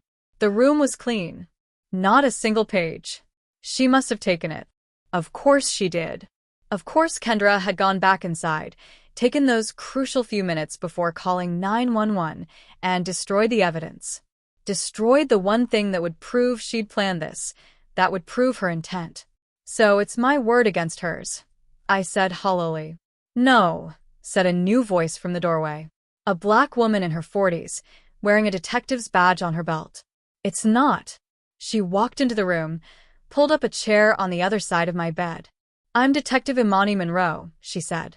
And your husband has been telling me a very interesting story about your sister. Over the next hour, through waves of pain and exhaustion, I told Detective Monroe everything. The social media posts, the deleted files, the incident with Dante, the poisoning of my daughter's minds, the journal entries, and finally, the push. The deliberate, calculated push that was meant to kill me. Detective Monroe listened without interrupting, taking notes. When I finished, she was quiet for a moment. "That's a compelling story, Mrs. Hayes," she said finally. "But without evidence, without that journal, it's going to be very hard to prove. Your sister is already telling people you've been acting strangely, that she's been worried about your mental health. And I'll be honest with you, attempting to prove attempted murder when the suspect is claiming it was an accident? That's nearly impossible without hard evidence." My heart sank. Kendra was going to get away with it. She'd tried to murder me, and she was going to walk free because she'd been smart enough to destroy the evidence. But then Dante spoke up. "What about security cameras?" Detective Monroe looked at him. "What security cameras?" "We had a system installed about 6 months ago," Dante said, sitting up straighter. "After there were some break-ins in the neighborhood. I completely forgot about it until just now. We have cameras at the front door, the back door," and his eyes widened, "in the third-floor hallway, right outside the terrace door." Detective Monroe was already standing up. "Show me." Dante left the hospital with Detective Monroe, and I lay there in my hospital bed, drifting in and out of consciousness, hoping against hope that the cameras had been working, that they'd captured something, anything. Later, Dante told me what they found. The footage was clear. Crystal clear. High-definition color video, with audio. It showed Kendra chasing me through the house and out onto the terrace. It showed us arguing. You could hear our voices, hear Kendra's accusations, hear my desperate pleas. It showed Kendra rushing at me, pushing me once, twice, 3 times. It showed me going over the railing. And then, this was the part that made Detective Monroe's blood run cold. It showed Kendra standing at the railing, looking down at my body in the garden below. Just standing there. Watching. Making sure. The footage showed her standing there for a full minute. 60 seconds of watching me lie broken and bleeding in the bushes while she did nothing. Then it showed her turning and going back into the house. And the timestamp showed that she waited another 4 minutes before calling 911. 4 minutes. 4 minutes to go to her room, gather the journal pages, probably destroy them. 4 minutes where I could have been dying and she was worried about covering her tracks. When Detective Monroe saw that footage, she called for backup immediately. And when they arrived at my house to arrest Kendra, they found her playing with Zuri and Imani in the living room. Playing the concerned aunt, the loving family member, waiting for news about whether I was going to survive. Her mask finally dropped when Detective Monroe put her in handcuffs. No more tears. No more victim act. Just cold, hard rage. "She took everything from me," Kendra said as they let her out. "Everything. She deserved this. She deserved worse than this." And that, right there, was her confession. Have you ever had someone in your life who you trusted completely, only to discover they'd been working against you the whole time? Drop a comment and let me know your story. And if you want to see how this all ends, the trial, the aftermath, and how my family healed from this nightmare, make sure you're subscribed because the final part of the story is coming next, and you won't want to miss it. The investigation that followed Kendra's arrest uncovered things that made my blood run cold all over again. Things I hadn't known. Things I hadn't even suspected. Because when Detective Monroe and her team started digging into Kendra's life during those 6 weeks she'd lived in our home, they found evidence of planning that went far deeper than I'd imagined. It started with my business accounts. Detective Monroe called me 3 days after the arrest, while I was still in the hospital recovering. "Mrs. Hayes," she said, her voice careful, "when was the last time you checked your business bank account?" "I don't know," I said, confused by the question. "Maybe a week ago?" "Why?" "I need you to check it now," she said. "I'm going to stay on the line." Dante helped me log into my bank account on his phone, and what I saw made me feel sick all over again. Over the past 6 weeks, there had been multiple withdrawals from my business account. Small amounts at first, $200 here, $500 there. Amounts I might not notice immediately when I was busy with the hotel contract and managing daily operations. But they'd gotten larger in the final 2 weeks. $1,500, $3,000, $5,000. In total, Kendra had stolen nearly $20,000 from my business. How? I breathed. How did she access my account? We found a keylogger on your home office computer, Detective Monroe explained. It's a type of malware that records every keystroke you make, including passwords. We think your sister installed it within the first week of moving in. She's been monitoring everything you've done on that computer, every password, every email, every file you've worked on.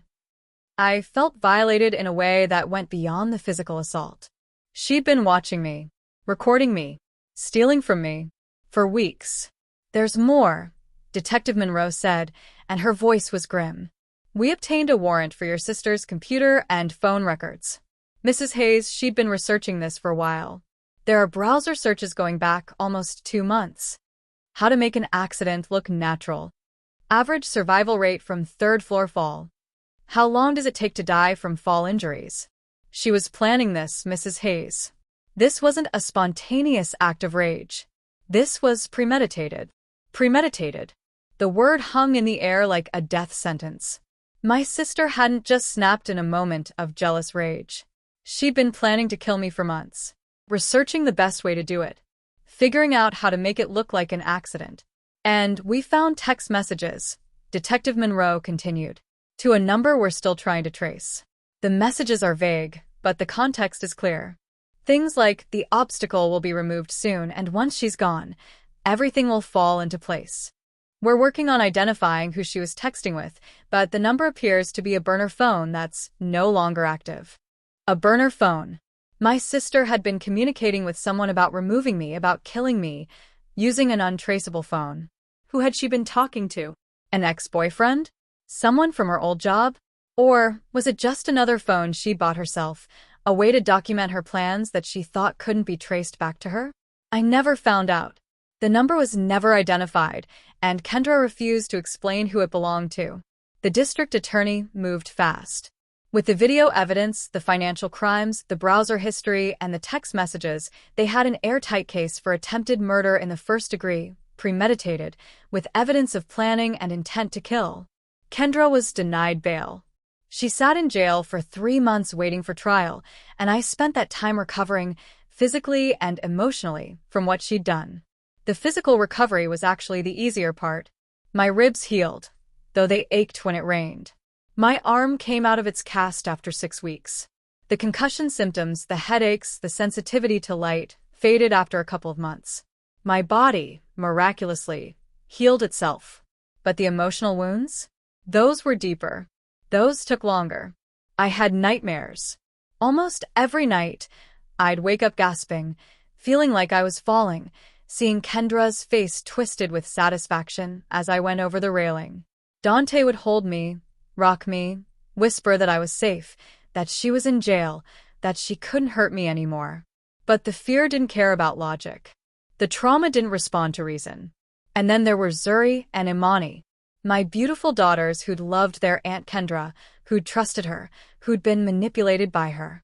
How do you explain to 7-year-olds that their aunt, the woman who'd played games with them, baked cookies with them, read them stories, had tried to murder their mother?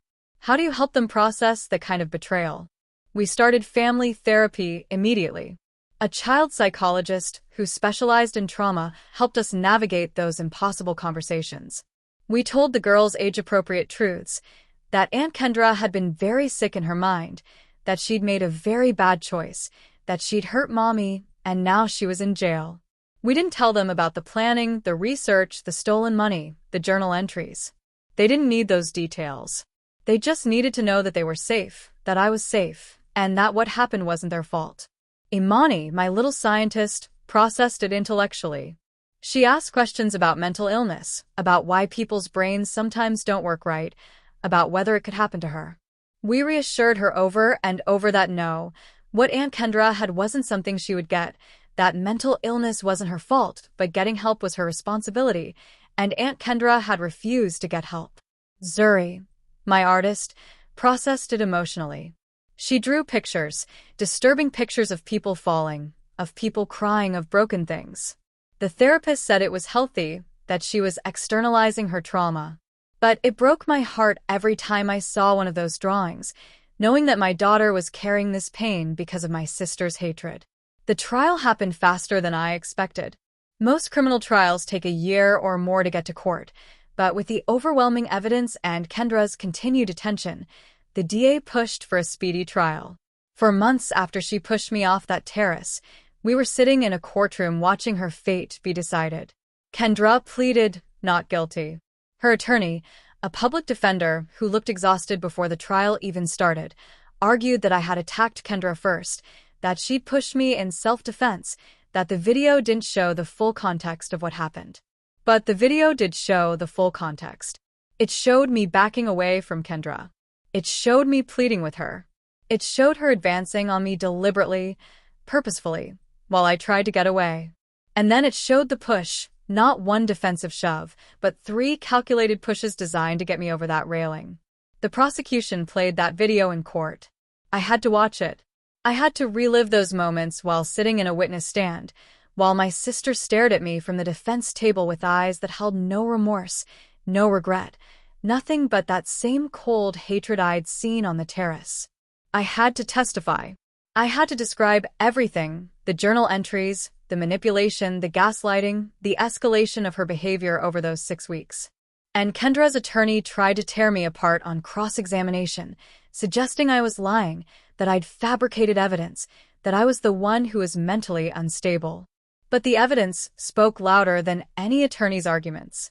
The video, the financial records showing theft, the browser history showing planning, the text messages showing intent, the witness testimony from Dante, from Shanice, from neighbors and friends who'd noticed Kendra's strange behavior.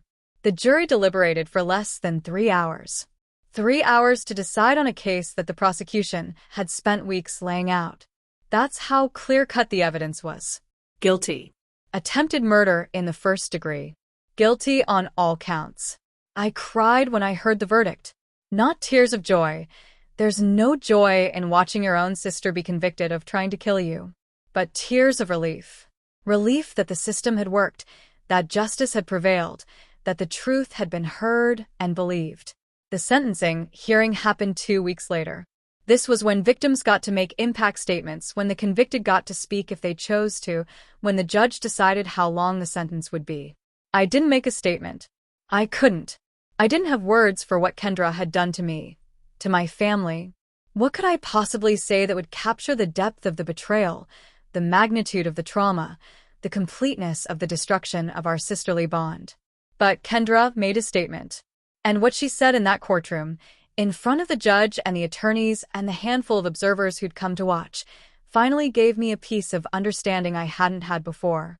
I hated her from the moment she was born, Kendra said, her voice eerily calm. She wasn't crying. She wasn't emotional. She was just stating facts. I was 3 years old when my parents brought Amara home from the hospital, and even then, even as a toddler, I knew that something had changed, that I wasn't the center anymore, that there was someone else who was more important. I sat in the gallery, Dante's hand gripping mine, listening to my sister explain how she'd hated me for 31 years. She was everything I couldn't be, Kendra continued. Prettier, smarter, more talented, more capable. Everyone loved her more. Our mother, before she died, used to light up when Amara came into the room. I'd be sitting right there, and Mom would look past me to smile at Amara. Our father never hid that she was his favorite. He'd brag about her grades, her awards, her accomplishments. He never bragged about me. And I tried, Kendra said, her voice breaking for the first time. God, I tried so hard to be good enough, to be smart enough, pretty enough, accomplished enough. But it was never enough because Amara was always there, always being better, always being more. And everyone always chose her over me. The courtroom was silent. Even the judge was listening intently. I thought if she was gone, I could finally be enough, Kendra said, and now she was looking directly at me.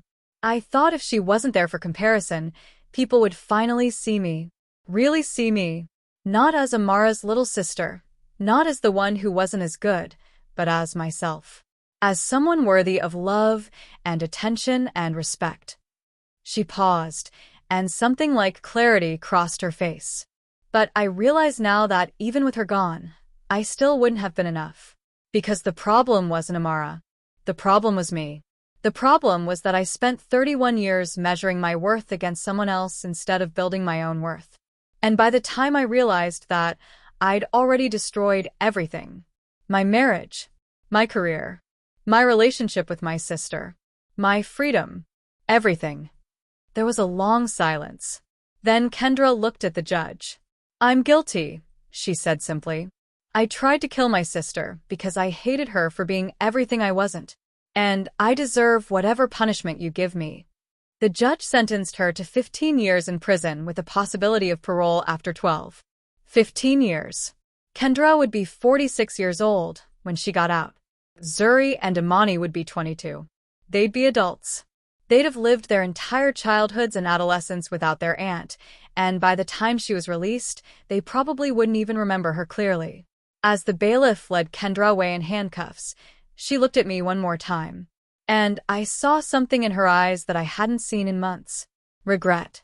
Not for what she'd done, exactly, but for what she'd lost. For the life she could have had if she'd made different choices. I didn't feel satisfaction watching my sister being taken away to prison. I didn't feel vindicated or victorious. I just felt sad. Sad for the childhood we'd shared, for the bond we'd once had, for the sister I thought I knew who had never really existed. That Kendra, the one I'd loved and protected and would have done anything for, she'd been a fiction, a mask. Underneath had always been this jealous, resentful, hateful person who'd been waiting for the right moment to destroy me. 6 months after the trial, I stood on our rebuilt terrace, the same terrace I'd fallen from, and looked out over our garden. We'd reinforced the railings, made them solid steel instead of glass. We'd added security measures. But more than that, we'd reclaimed this space. We weren't going to let Kendra's actions rob us of this part of our home that we'd built together. My physical scars had faded. The cast was long gone from my arm. My ribs no longer ached. The headaches had stopped. My body had healed itself remarkably well, considering I'd fallen 3 stories onto bushes and rocks. But the emotional healing took longer. It's still taking longer, if I'm honest. I have moments where I see a woman with Kendra's build or hair color in a store, and my heart starts racing. I have days where I'm scrolling social media and I see a post about sisterly love, and I have to close the app because the grief of losing that relationship, even though it was never what I thought it was, hits me all over again. Zuri still draws occasionally, though her pictures are happier now. More flowers and rainbows and families holding hands. Imani still asks questions about mental illness sometimes, still trying to understand what went wrong in Aunt Kendra's brain. We answer honestly but gently, always emphasizing that what happened wasn't normal, wasn't acceptable, and wasn't their fault. Dante has been my rock through all of this. He never once said, "I told you so," even though he'd seen warning signs I'd missed. He never made me feel stupid for trusting my sister, for giving her chances, for wanting to believe the best of her. He just held me when I cried, protected me when I felt vulnerable, and loved me through the darkest period of my life. My business survived too. More than survived, it thrived. The hotel contract went through, and the publicity from the trial, oddly enough, brought me more clients. People read about what I'd survived and wanted to support me. Bloom and Canvas Designs expanded. I hired 2 more designers. We took on bigger projects. I proved to myself that Kendra hadn't destroyed what I'd built, that my success was real and earned and mine. And I started something new. A foundation called Second Bloom, a nonprofit that helps women escape toxic family situations. Women whose mothers are narcissistic. Women whose siblings are abusive.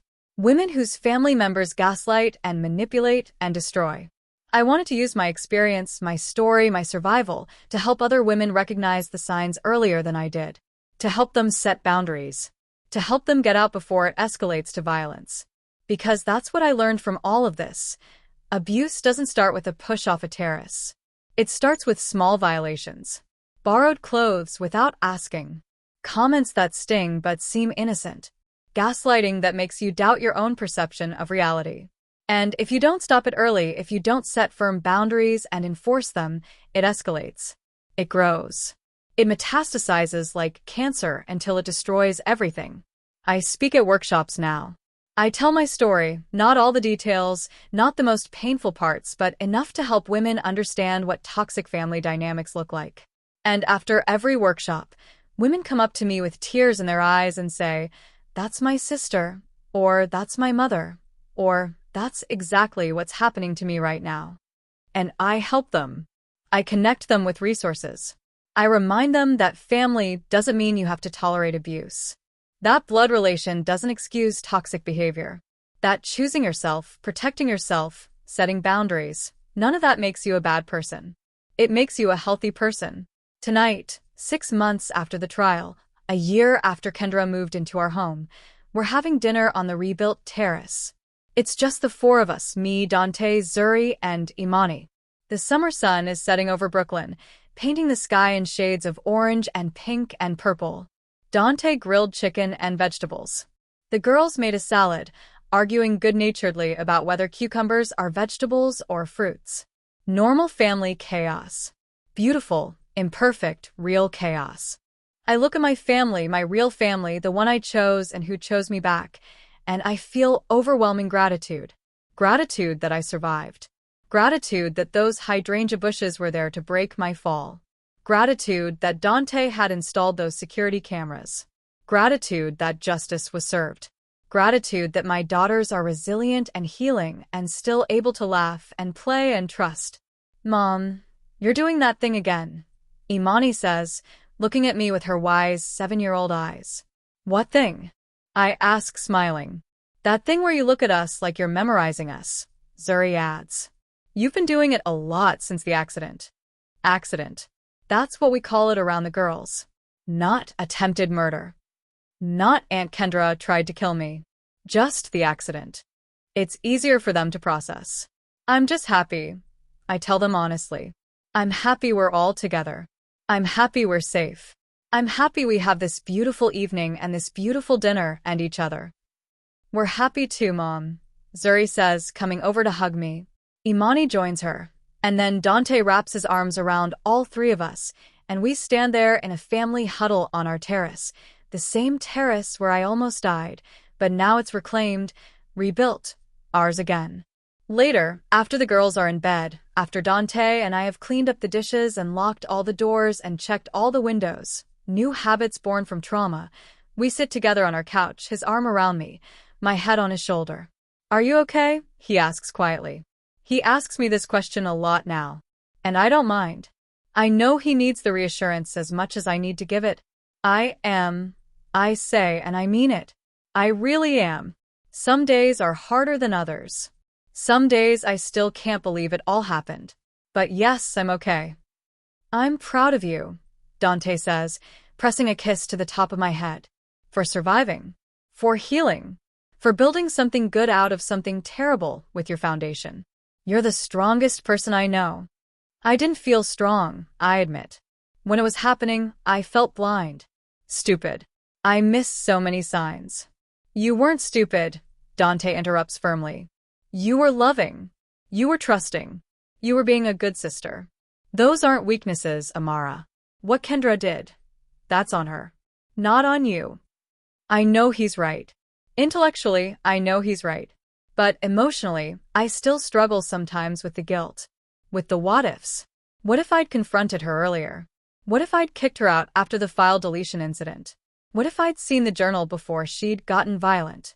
But the therapist we've been seeing, both as a family and individually, keeps reminding me, you can't change the past. You can only learn from it and move forward. So that's what I'm doing. Moving forward.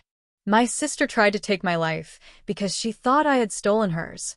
But you can't steal what someone never built. Kendra spent 31 years comparing herself to me, resenting me, blaming me for her own failures and shortcomings, instead of building her own life. Instead of creating her own success. Instead of finding her own path. I survived because of the life I built.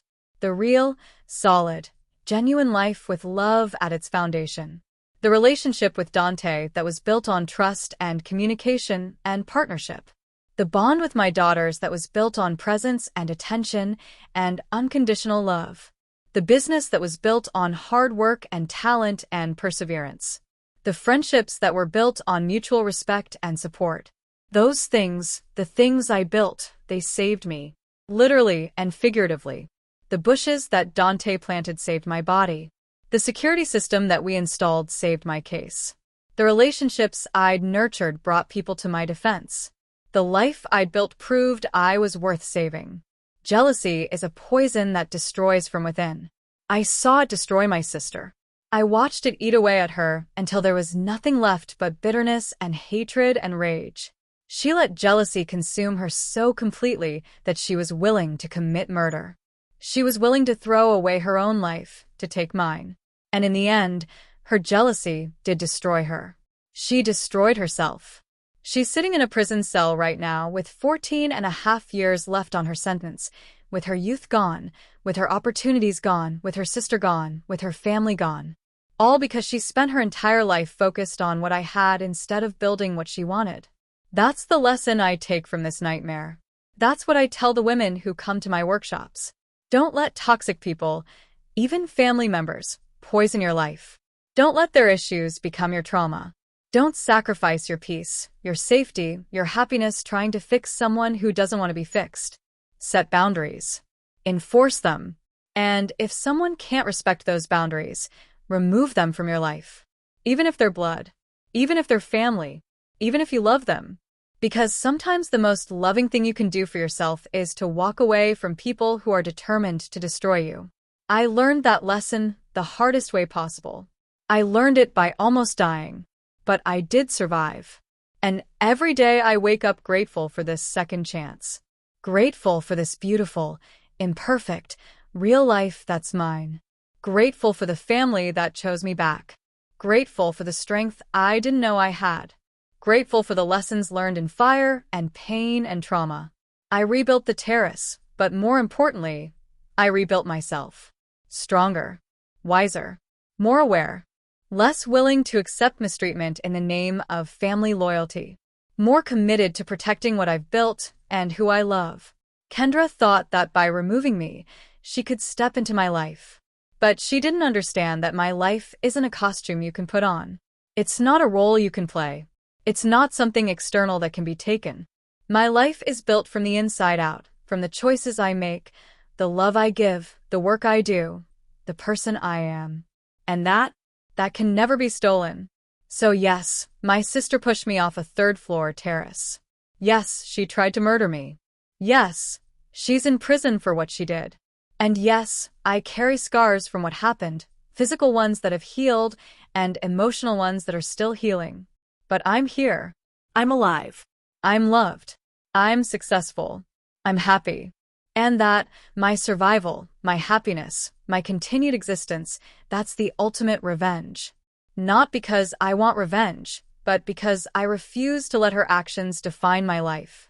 I refuse to let her hatred win. Every morning when I wake up next to Dante, every time I hug my daughters, every time I design a beautiful space for a client, every time I help a woman escape a toxic family situation, I'm choosing life. I'm choosing love. I'm choosing myself. And that choice, that's my victory. If you've made it this far in my story, thank you for listening. Thank you for bearing witness to what I survived. And if any part of this story resonated with you, if you recognize patterns from your own life, your own family, your own relationships, please know that you're not alone. Please know that you deserve better. Please know that choosing yourself doesn't make you selfish. It makes you strong. And if you want to support the work I'm doing with Second Bloom, helping women escape toxic family situations, you can find information in the description below. Subscribe to this channel if you haven't already, because I'll be sharing more stories of survival, more lessons learned, more hope for those who are still in the darkness. What's the most important lesson you've learned from a difficult relationship? How did you find the strength to set boundaries or walk away when you needed to? Share your story in the comments. Your experience might be exactly what someone else needs to hear today. My name is Amara Hayes. I'm a survivor. And this is my story.